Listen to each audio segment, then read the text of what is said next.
Alrighty guys, what's up? It's the Alpha Gaming, back here with another World of Tanks video. This time in my Object 140, my only tier 10 that I have in my possession as of now. I'm working towards the Patton. I am currently on the Pershing, as well as I'm working towards the TVP. I'm on the T-34-100 right now.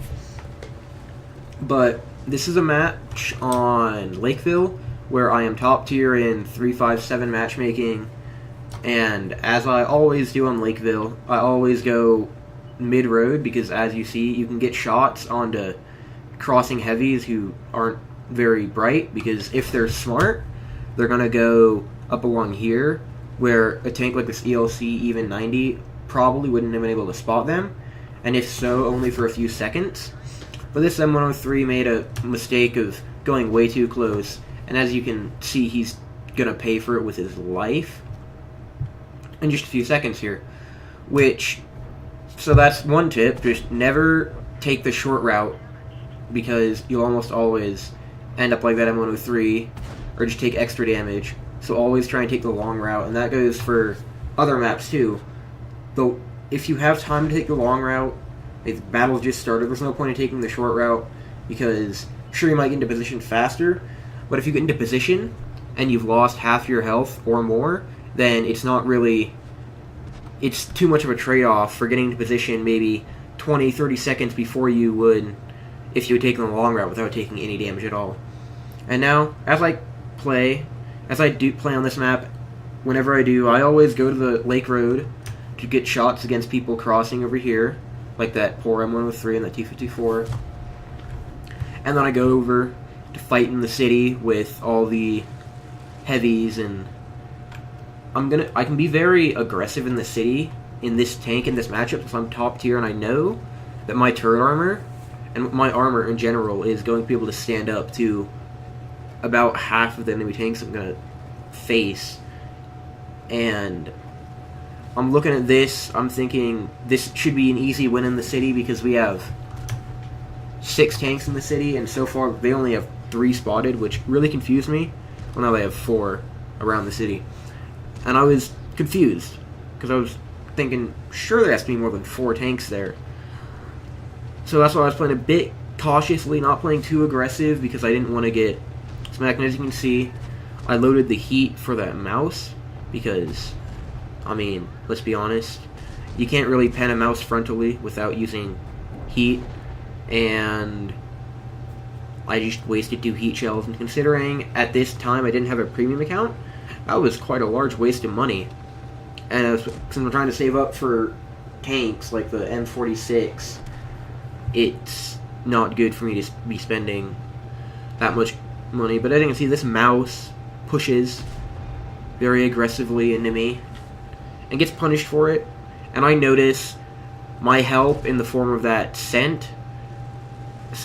Centurion 1 just died, and there's 2 tanks over there, a mouse and a T-54, so I decided I'm gonna run away, because I didn't want to get shot by these 2 guys. If I had stayed in this position right here, if I'd stayed in this position right here, I probably would have been farmed by the mouse and the T-54 when they make this push that they do that you'll see in a second. And instead I go over here and I shoot, and I get a shot off on the 140, which was lucky. And I was planning on pushing that 140, because he was 1 or 2 shots for me, and taking out a tier 10, especially a Russian medium that's that powerful with that much DPM, is really important. But that Ferdinand was there, surprised me.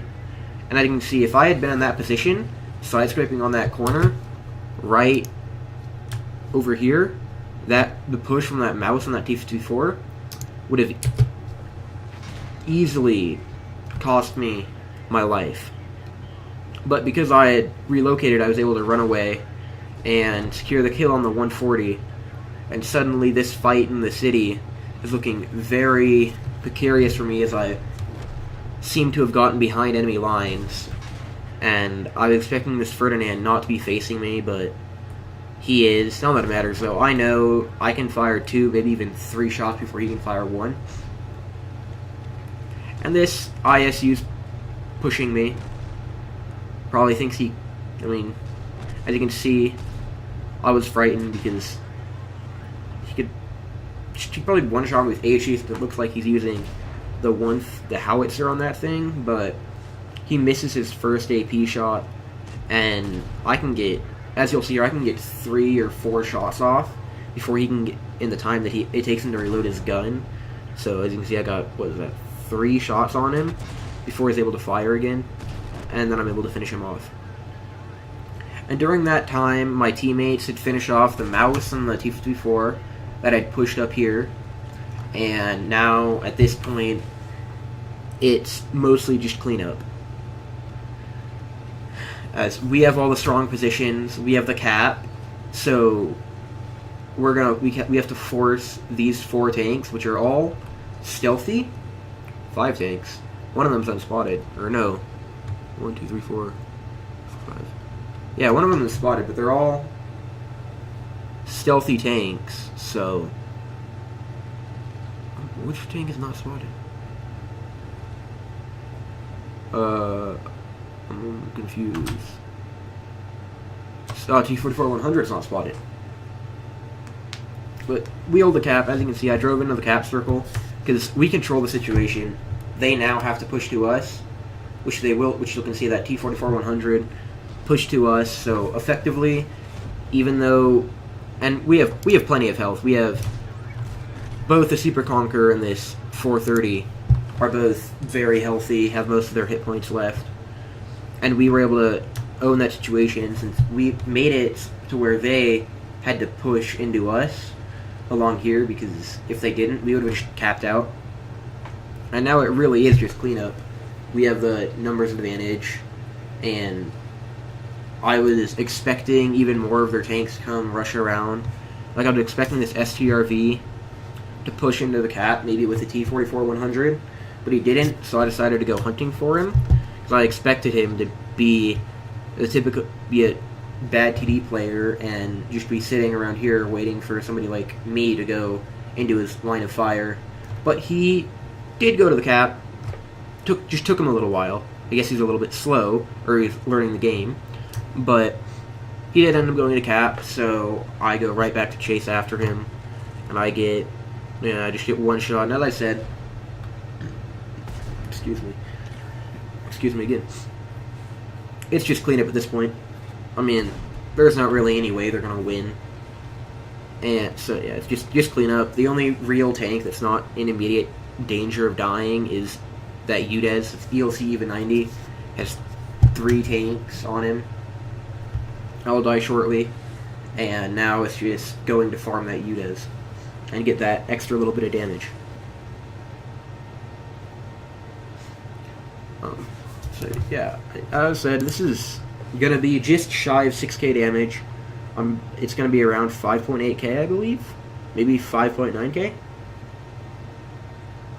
But 6k combined, which is the highest damage I've ever done in my 140, or in any match. I've never done almost 6,000 damage. I've done 5,000 damage on multiple occasions, but I've never gotten close to 6,000 damage. Just close to 6,000 damage. Sadly, wasn't able to break that milestone. As you'll see, if I just was able to farm this entirety of this UDES, instead of this 430 getting 1 shot off, I would have been able to get my first 6,000 damage game. But that, as it stands, this is going to be a 5,800 damage game. Currently my highest damage game ever in World of Tanks. And with 6k combined, so I guess you could say I got 6k. But I've gotten 6k combined before in other times where I've done a lot of spotting, or etc. So yeah, we were able to win this match. It was what I would say a pretty stereotypical match on Lakewood, where most tanks go into the town, and there's a few dimwits who go valley. Don't go valley. It's just, I guess if just don't. It's never good because it's slow terrain over here, and you have to cross these open fields to get into the city.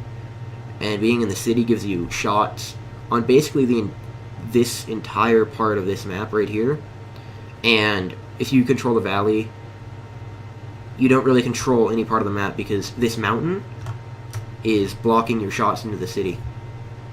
So the valley is not a very strategical place to go. But as you can see, that's just how I play Lakewood. Highest damage dealing 140.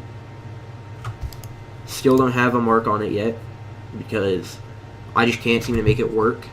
And I got that nice new Chinese or Russian paint job from Christmas. So yeah, I guess that's it. Stay tuned for another video. Probably gonna do another Fortnite video, but stay tuned for more. This is gonna be an upload 2 days in a row. I haven't done that since I was uploading Nilly's Room. That's impressive for me.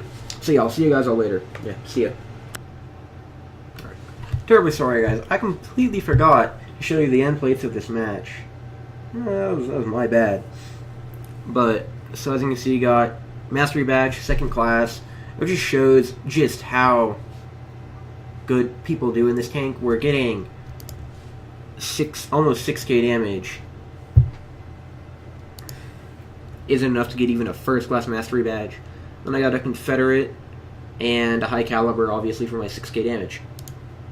Obviously, top on my team for everything. Top on team for, damage. Not top on damage for kills, but top for XP and top for medals. I just realized, well played on this AMX ELC even 90 driver, 2.5k damage in a tier 10 game. That's insane. That's pretty hard to do. And as you can see, without a premium account, lost credits. I can probably guarantee you if I hadn't fired those 3 or 4 unnecessary heat shells at tanks like that ML1 and that Ferdinand, I could have made a profit. But yeah, here are just the end plates for this game that I forgot to show you. So now, this is the real outro. See you guys later. Catch you in a